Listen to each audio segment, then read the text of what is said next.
अभी जन्म लिए बच्चे के अंदर केविन की आत्मा आ चुकी है, जिसे ओल्गा और जेम्स दोनों घर के अंदर लेकर जाते हैं और अपने बच्चे की तरह उसको प्यार करने लगते हैं। बेचारा केविन कह रहा होता है, ऊपर वाले किस गलती की सजा दे रहा है मुझे, एक बच्चा बना दिया मुझे, क्या बिगाड़ा था मैंने। वो बता भी नहीं पाएगा किसी को कि वो एक अंडरकवर एजेंट है, बल्कि कोई बच्चा नहीं। इसी बच्चे के शरीर में रहते रहते करीब 1 साल गुजर जाता है और अब थोड़ा थोड़ा केविन बोलने भी लगता है। जेम्स अपने बेटे से कहता है कि तुम तो एक महान पुलिस ऑफिसर के बेटे हो, बड़े होकर भी मेरी तरह बनोगे ना, चलो बेटा कहो मेरे साथ कि मेरे पापा हीरो हैं। तो केविन कहता है मेरे पापा लूजर हैं। और ये सुनकर जेम्स हो जाता है बेहोश कि 1 साल का बच्चा इतने अच्छे से कैसे बोल सकता है। अब रात को जब जेम्स को होश आता है ना, तो वो फिर से अपने बेटे के पास जाकर देखता है कि ये सच में बोलता है क्या। तो केविन कहता है कि अबे बकलोल ऐसे क्या घूर रहा है, खा जाएगा क्या मुझे। और यहाँ जेम्स की फिर से हालत खराब, और वो जैसे ओल्गा को उठाने वाला होता है तो केविन कहता है अबे तू पागल हो गया है क्या, हार्ट अटैक देगा क्या अपनी पत्नी को, मर जाएगी मुझे ऐसे देखकर। जेम्स फिर जल्दी से केविन को बाथरूम में लॉक कर देता है और बाथटब में गर्म पानी में उसको डालते हुए कहता है कि चल अब बता तू है कौन, तू ऐसे कैसे बोल सकता है। तो केविन कहता है कि मैं वही गाड़ी वाला बंदा हूँ जिसे तेरी बेवकूफियों की वजह से गोली खानी पड़ी थी, मेरी हालत का जिम्मेदार कमअकल का इंसान तू ही है। तब जेम्स कहता है तू यहाँ है तो मेरा बेटा किधर है। तो केविन कहता है मुझे क्या पता, कहीं वो मेरे शरीर में तो नहीं घुस गया, लेकिन हाँ मेरी नजर में एक इंसान है जो मुझे ठीक कर सकती है, इसलिए हमें उसके पास जाना चाहिए। जिसके पास वो और जेम्स उसी फॉर्च्यून टेलर के पास आ जाते हैं। तो केविन कहता है कि बुढ़िया सच सच बता, तूने श्राप दिया था ना मुझे, इसकी वजह से मेरी ये हालत हो गई है, जल्दी से मुझे ठीक कर दे और कोई तरीका बता। तो बुढ़िया कहती है अगर तुझे खुद को ठीक करना है तो जा और ड्रैगन को ढूंढ और उसके अंदर अपनी उंगली घुसेड़ दे, तू ठीक हो जाएगा। केविन तो हैरान कि क्या बोल रही है, बड़ी अश्लील बुढ़िया है ये। जेम्स कहता है कि मुझे मेरा बेटा कहाँ मिलेगा, अगर केविन की आत्मा इसमें है तो मेरे बच्चे की आत्मा कहाँ चली गई। जिस पर बुढ़िया कहती है उसी हॉस्पिटल में जहाँ तेरा बेटा जन्म लिया था। सुनकर जेम्स तुरंत हॉस्पिटल आता है, जहाँ केविन को गोली लगने के बाद से ही वो पागल हो गया था। तो हॉस्पिटल वालों ने उसे वहीं पर एडमिट किया होता है, लेकिन असल में वो पागल नहीं हुआ था, बल्कि केविन और जेम्स के बेटे दोनों की आत्मा एक दूसरे के शरीर से बदल गई थी। केविन की आत्मा जेम्स के बेटे के अंदर चली गई और उस बच्चे की आत्मा केविन के भारी भरकम शरीर के अंदर, इसीलिए वो पागलों जैसी हरकतें कर रहा होता है। जेम्स को तो सदमा लग जाता है कि ये सब क्या हो गया। अब केविन कहता है कि देख मैं तुझे पापा तो नहीं बोलूंगा, लेकिन हाँ तू मेरा पार्टनर जरूर बन चुका है, क्योंकि ये मेरा चुटकू सा शरीर ड्रैगन को अकेले नहीं मार पाएगा, इसीलिए तुझे मेरी मदद करनी होगी उस काम को पूरा करने में जो तेरी वजह से खराब हो गया था। इसमें हमारी मदद जेनिफर भी करेगी, इसलिए उसके पास चलते हैं। जेम्स जैसे जेनिफर के पास आता है वो उसको देखकर भड़क जाती है कि तेरी वजह से ड्रैगन भाग निकला था और अब आ गया मेरी मदद करने के लिए, तुझसे नहीं हो पाएगा। सिर्फ एक इंसान वो काम कर सकता था और वो था केविन, जो अभी हॉस्पिटल में है बेचारा। इतना कहकर वो चली जाती है वहां से। अब केविन जेम्स से कहता है कि देख जेनिफर तो मदद करने से रही, लगता है हम दोनों को ड्रैगन को ढूंढकर उसके अंदर उंगली घुसेड़नी पड़ेगी, तभी जाकर मुझे मेरा शरीर वापस मिल पाएगा और तुझे तेरा बेटा। देख मेरे पास एक प्लान है, ड्रैगन की एक छमिया है, तुझे पास के क्लब में मिल जाएगी, उसको उठा लेते हैं, उसको जरूर पता होगा कि ड्रैगन कहाँ मिल सकता है, उसके बाद ही ड्रैगन को पकड़ लेंगे। इसलिए जेम्स केविन को बेबी स्ट्रॉलर में डालकर क्लब के बाहर छोड़ देता है और खुद क्लब में आ जाता है, जहाँ केविन बच्चों के वॉकी टॉकी की मदद से जेम्स को गाइड कर रहा होता है कि वो लड़की कैसी दिखती है। तो जेम्स को क्लब के अंदर नाच रही एक लड़की दिखाई देती है जो कि केविन के बताए हुए हुलिये से बिल्कुल मैच कर जाती है। केविन कहता है कि फिर सोच क्या रहा है, जल्दी से सेट कर ले उसको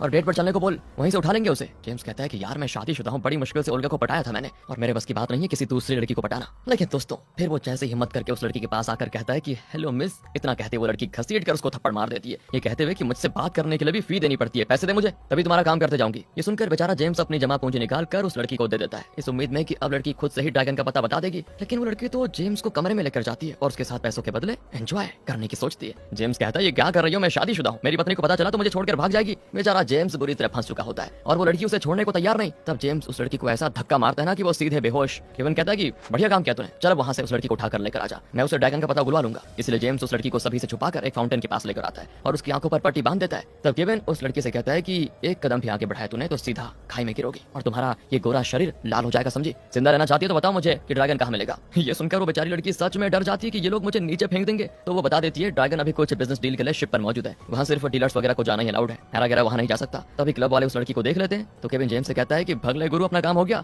जिसके बाद दोनों वहाँ से तुरंत कट लेते हैं। अब यहाँ रात को जेम्स की एनिवर्सरी होती है तो ओल्गा काफी तैयार होकर जेम्स के पास आती है ताकि वो दोनों एक साथ आराम से टाइम बिता पाए। वहीं पर झूले में केविन भी बैठा होता है, वो कहता है कि वाह क्या माल है। ये सुनकर जेम्स जल्दी से दूसरे कमरे में उसको लेकर जाने लगता है ताकि उसको सुलाकर वापस आ सके। ओल्गा कहती है ये क्या कर रहे हो, बच्चे को यहीं सोने दो ना। लेकिन जेम्स कहता है ये बच्चा नहीं है, मेरा मतलब कभी तो बड़ा होगा ना, ये सब देखना भी इसके लिए ठीक नहीं होगा। जिसके बाद वो जबरदस्ती केविन को कमरे के बाहर लाकर ऐसी बेसुरी आवाज में लोरी सुनाता है कि कान में दर्द होने की वजह से केविन को नींद आ ही जाती है। लेकिन तब तक ओल्गा भी सो चुकी थी और ये देखकर जेम्स उसको परेशान नहीं करता और वो भी सो जाता है। अगले दिन केविन और जेम्स दोनों उसी शिप पर आ जाते हैं जहाँ ड्रैगन भी मौजूद है। लेकिन अंदर आने से पहले जेम्स का मोबाइल उससे ले लिया जाता है और अब वो जेनिफर को फोन करके बैकअप भी नहीं बुला सकता। जिसके बाद जेम्स खुद को भी एक डीलर बताता है और बाकियों के साथ बैठ जाता है वहाँ पर। लेकिन केविन बच्चा होने का फायदा उठाते हुए टेबल के नीचे घुस जाता है और वो उस ओर जाने लगता है जहाँ पर फोन वगैरह रखे होते हैं ताकि जेनिफर को बुला सके। पर जेम्स की बेवकूफों वाली हरकतों से सभी को उस पर शक हो जाता है कि ये कौन है, इसको पहले तो कभी नहीं देखा। तो जेम्स अंदाजे से किसी का भी नाम लेते हुए कहता है कि मुझे रजा ने यहाँ भेजा है। तो उनमें से एक डीलर कहता है कि रजा को तो मैं जानता हूँ, तू उसका भाई है क्या, बड़ा भाई या फिर छोटा भाई। जेम्स कहता है मैं छोटा भाई हूँ। ये सुनकर डीलर चौंक जाता है, वो कहता है तू तो कम एज का लगता है, रजा की माँ तो अभी 90 साल की है, तो तू कब पैदा हुआ था, जब वो 70 की थी क्या।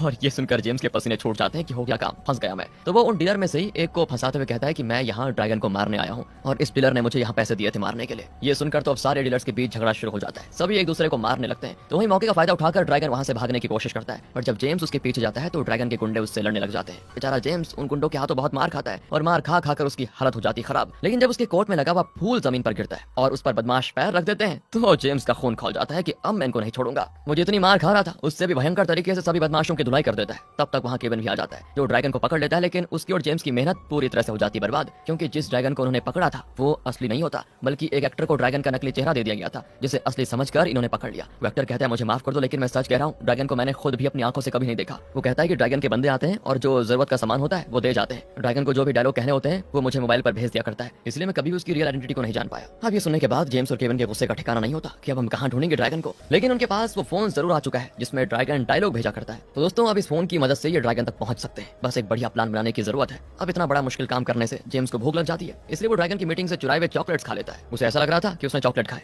लेकिन असल में वो सब नशीली चीजों के सैंपल्स थे जिन्हें खाकर तो जेम्स खुद पर से अपना होश खो बैठता है और वो पागलों जैसी हरकतें करने लगता है। काफी देर तक नशा चढ़ने के बाद जब असर कम हो जाता है तब उसको केविन कहीं दिखाई नहीं देता, क्योंकि वो केविन को मेले में ही कहीं खड़ा करके भूल गया था। तो वहीं बेचारा केविन हैमस्टर जानवर के बीच फंस चुका होता है, जहां वो एक छोटा बच्चा, तो उसके लिए हैमस्टर काफी बड़ा है, इसलिए केविन बुरी तरह से घबरा जाता है। पर उसे कुछ हो पाता तब तक जेम्स वहां पर आकर उसे बचा लेता है। केविन से कहता है वो कि मुझे माफ कर देना यार, मैं नशे में आकर न जाने तुम्हें कहां भूल गया था, मुझे तो लग रहा था कि मैं तुम्हें हमेशा हमेशा के लिए खो दूंगा। तो आज केविन भी कह देता है कि मैंने भी हमेशा तुझे लूजर ही समझा, लेकिन मुझे अब समझ में आया कि जितना मैंने सोचा था तो उससे भी बड़ा लूजर निकला, चल यहाँ से चलते हैं। जिसके बाद दोनों एक दूसरे को गले लगा लेते हैं, पर तभी वहां पर ओल्गा भी आ जाती है, क्योंकि केविन ने जेम्स की नशे में धुत वाली फोटोज खींचकर ओल्गा को भेज दी थी, इसीलिए जिससे घबरा कर वो यहाँ पर भागी भागी आई मेले में कि कहीं नशे में जेम्स केविन को कोई नुकसान न पहुंचा दे। अब वो जेम्स को खूब डांट भी लगाती है। अब जेम्स यहाँ पर चाह रहा होता है कि मैं बता दूं इस केविन की सच्चाई, लेकिन ओल्गा ये चीज बर्दाश्त नहीं कर पाएगी ना, इसलिए वो कुछ नहीं कह सकता। इसके बाद वो हॉस्पिटल में केविन से आकर मिलता है जिसके अंदर है उसके बेटे की आत्मा। वो उसके साथ प्यार करता है और खेल कर उसका दिल बहलाने की कोशिश भी। अब रात को जेम्स अपने घर पर आता है और खिड़की से केविन को बुलाते हुए कहता है मुझे आइडिया मिल गया है ड्रैगन को ढूंढने का, जल्दी आओ मेरे पास। केविन भी उसके साथ हो जाता है। जेम्स कहता है कि देखो हम ड्रैगन को नहीं ढूंढ पा रहे हैं ना, तो हमें खुद को उसके हवाले करना होगा। जिस मोबाइल से वो एक्टर को डायलॉग्स भेजा करता था मैंने उसी मोबाइल से लोकेशन भेज दी अपनी, वो हमें ढूंढता हुआ जरूर आएगा, क्योंकि हमने उसके काफी प्लान को बर्बाद जो किया है। उसे डर है कि हम उसकी सच्चाई दुनिया के सामने ला सकते हैं, तो हमें मारने के लिए जब वो आएगा तब हम उसे पकड़ लेंगे और तब तुम उसके अंदर उंगली घुसेड़ देना। लेकिन तभी ड्रैगन के आदमी उसकी गाड़ी का एक्सीडेंट कर देते हैं, जिससे जेम्स हो जाता है बेहोश, और जब उसे होश आता है तो वो खुद को बंदी बना पाता है और उसके सामने है केविन। केविन कहता है कि ऐसा खतरनाक प्लान बनाने से पहले कम से कम मेरे साथ एक बार पूछ तो लिया होता,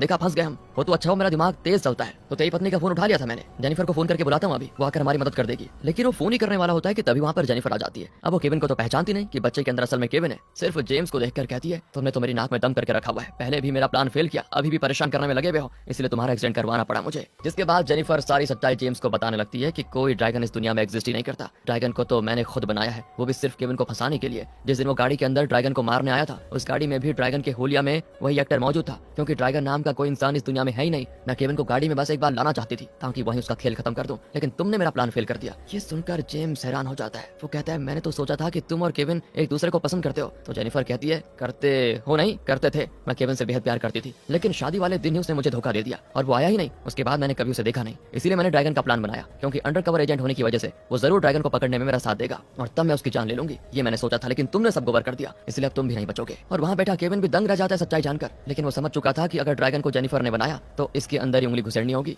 और वो उसके अंदर उंगली घुसेड़ने की कोशिश करता है, लेकिन कुछ फायदा नहीं होता। तब जेनिफर अपने ही पैर में गोली मार देती है और सारे पुलिस वालों को बुलाकर कहती है ये जेम्स ही असली ड्रैगन है, मैंने इसको पकड़ने की कोशिश की तो इसने मुझे शूट कर दिया। और यहाँ से सभी जेम्स के पीछे पड़ जाते हैं। केविन जेम्स से कहता है कि सोच क्या रहा है, मेरे सर पे बंदूक तान दे और हॉस्टेज बनाकर मुझे यहाँ से भगा, वरना तू तो गया। इसलिए जेम्स बंदूक केविन के ऊपर तान कर सभी से कहता है कि कोई मेरे पीछे मत आना, वरना इस बच्चे को गोली मार दूंगा। सभी फिर रुक जाते हैं और जेम्स केविन के साथ गाड़ी में घुस जाता है। जेम्स को तो गाड़ी चलाना भी नहीं आता, पर केविन एक्सपर्ट है, इसलिए वो बढ़िया तरीके से गाड़ी चलाते हुए हॉस्पिटल जा रहा होता है, ताकि ड्रैगन में उंगली करने के बाद जब वो अपने असली शरीर को टच करेगा तो शायद इससे दोनों की आत्माएं वापस बदल जाएंगी। पुलिस वाले गाड़ी के पीछे होते हैं, लेकिन तब भी केविन गाड़ी हॉस्पिटल ले आता है और वहां पर आने के बाद वो अपने असली शरीर को छूने की कोशिश करता है, लेकिन इससे भी कोई फायदा नहीं होता और कमरे के अंदर पुलिस वाले आकर जेम्स को कर लेते हैं गिरफ्तार। न्यूज में तो खबर फैल जाती है कि सबसे बड़ा माफिया ड्रैगन गिरफ्तार हो चुका है। इधर जेनिफर केविन से मिलने हॉस्पिटल आती है और उसको भी अपनी सच्चाई बता देती है कि कैसे मैंने तुम्हें फंसाया। इसके बाद वो उसको जान से मारने की कोशिश करती है, पर तब केविन, जिसके शरीर में उसकी आत्मा वापस आ चुकी थी, वो जेनिफर से कहता है कि ऐसा करने के बारे में सोचना भी मत, मैंने तुम्हारी सारी बातें रिकॉर्ड कर ली है जो अभी मीडिया में लाइव शो हो रहा है, तुमने सच्चाई बताकर खुद के पैर पर कुल्हाड़ी मार दी है। यानी कि दोस्तों ड्रैगन में उंगली करने का प्लान सफल रहा। केविन को उसका शरीर वापस मिल गया और बच्चे की आत्मा जेम्स के बेटे में वापस चली गई। जेम्स को भी जेल से बाहर निकलकर उसको मीडिया वाले हीरो घोषित कर देते हैं कि ड्रैगन की सच्चाई लाने में सबसे बड़ा हाथ जेम्स का ही था। ये देखकर ओल्गा भी खुश होती है कि मैंने हीरो से ही शादी की, ना कि लूजर से। तब जेम्स से मिलने केविन आता है और उससे कहता है कि बड़ा ही कमाल का एडवेंचर था, क्या ऐसे और एडवेंचर में मेरा साथ देना चाहोगे पार्टनर, एजेंट बनकर। सुनकर जेम्स की खुशी का ठिकाना नहीं रहता कि मैं भी अब एक अंडरकवर एजेंट बन चुका बताओ, और वो तुरंत ही केविन का पार्टनर बन जाता है। इसी हैप्पी एंडिंग के साथ होती है मूवी।